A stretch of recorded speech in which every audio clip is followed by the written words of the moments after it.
Tak všechno zabalené a můžeme vyrazit.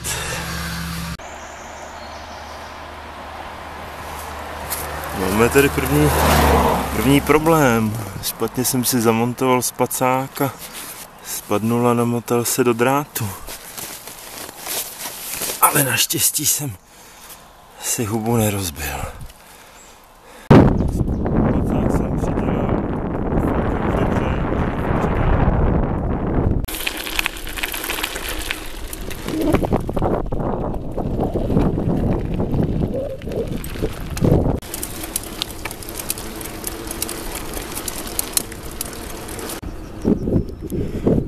Myslím, že teď jsem v nejvyšším bodě dnešního dne. Je to směr Ondřejov ze Skalice. A teďka by už měl být prakticky jenom sjezd k Sázavě tamhle někam ty kopečky dolů. Tak se těším, kopců už bylo dost. Já tomuhle říkám krásná cesta.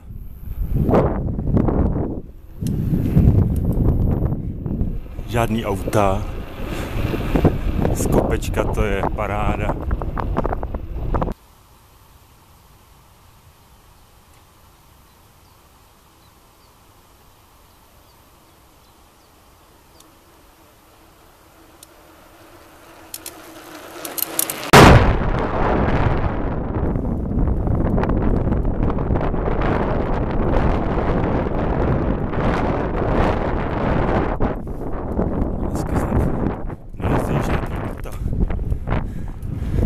Všude krásně prázdný.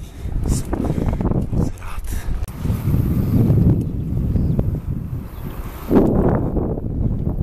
Maso, stejky.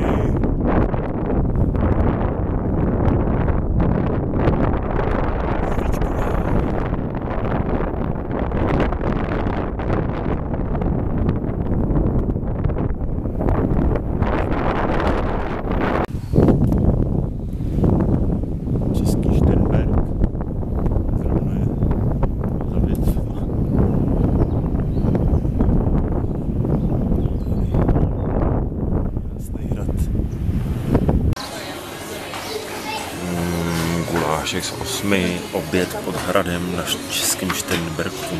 Mňam.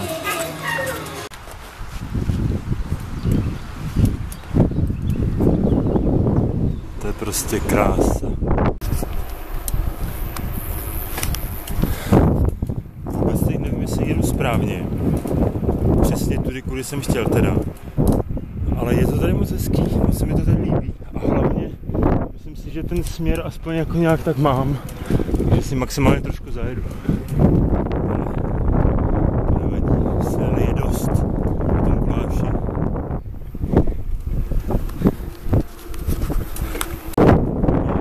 Tak jdu asi zpátky tou samou krásnou cestou, protože jsem zjistil, že jsem tam špatně odbočil, když jsem podjížděl dálnici.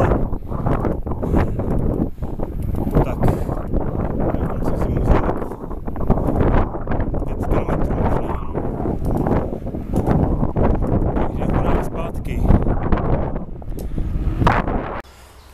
Začínám si říkat, jestli to byl dobrý nápad vybrat si na takovýhle výlet nejteplejší dny v roce.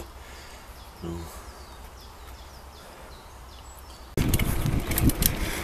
Tak musím říct, že s výběrem cesty jsem opravdu spokojený.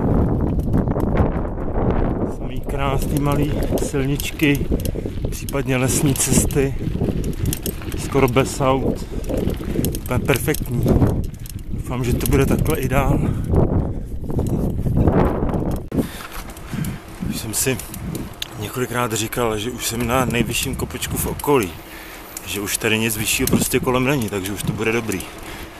Že už pojedu jenom víceméně třeba lehce z kopečka vždycky je nějaký další kopec. Tak jsem zvědavý, co bude za tímhle lesem. Ale zase se zdá, že už jsem na nejvyšším bodě v okolí, no. Tak uvidíme, co bude za překvápku tam dál. Pouštíme střední Čechy a jdeme do kraje Vysočina. A blížíme se k prvnímu cíli, k Želivu. pomalu. Protože jsem zase špatně odbočil někde, tak se dostanu do Žilivu z druhé strany, si to pěkně objedu. Ale už to je jenom 5 kilometrů, takže už tam prakticky jsem. Už se těším, jsem si zajel asi 20 kilometrů dneska. Super. Jsem dostal cíle, jsem předověděl. Bude vidět už Želivský klášter.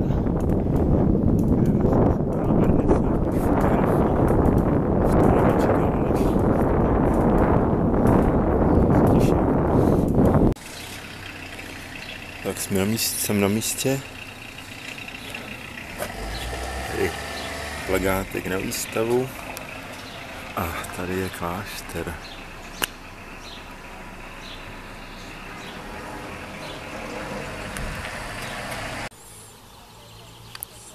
První ráno probuzení.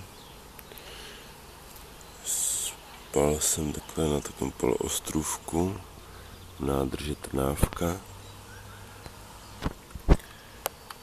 Tomáš měl přijet v noci, nakonec jel k jiný přehradě, takže máme sraz až ráno, tak jsem na něj zvědavý, to byla taková noční bojovka pro něj.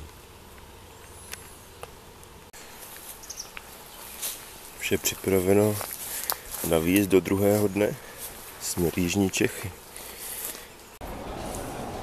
Tak zmrzlina v Pelhřimově.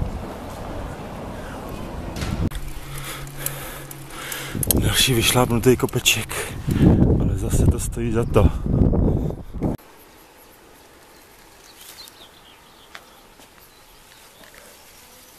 Třešně, kam se podíváš. Žirovnický zámek.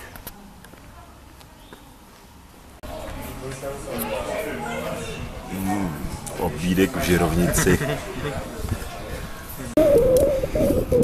Po výtečném obědě v Žirovnici se jdeme vykoupat do kempu ve Strmilově.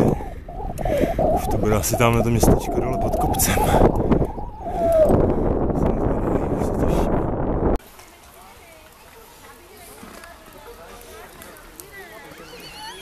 Oddych.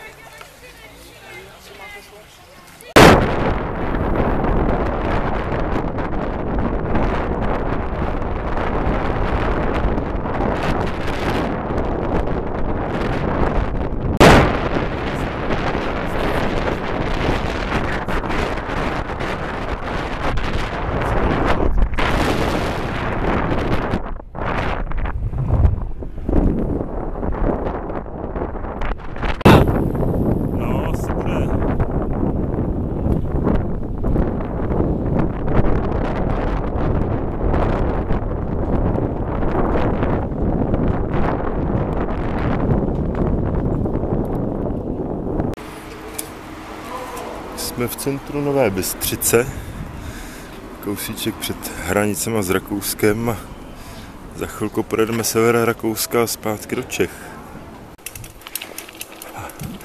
A právě vyjíždíme k našim sousedům. Vítáme vás, sousedé. A jo, je znát, že jsme v cizině teda. Úplně jiný. Tak tady je nejsevernější bod Rakouska. Došlapali jsme sem, ale dál už to úplně k nejsevernějšímu bodu nejde, protože už to je tady moc. Tak tamhle dole u Potůčku už je hranice a přímo ten bod. No. Tamhle je Česká republika, tady Rakousko. A potom dál. Tam vlastně jenom ani... A máme tu návrat do České republiky. A jsme doma.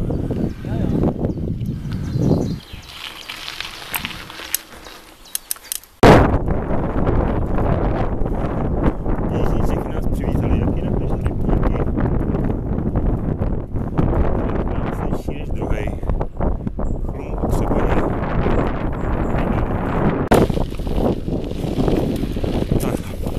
to je hrozně dlouhá stezka, která vede až do Třeboně.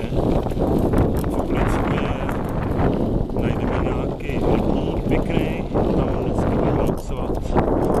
Koupeme se, nažereme se, jdeme spát.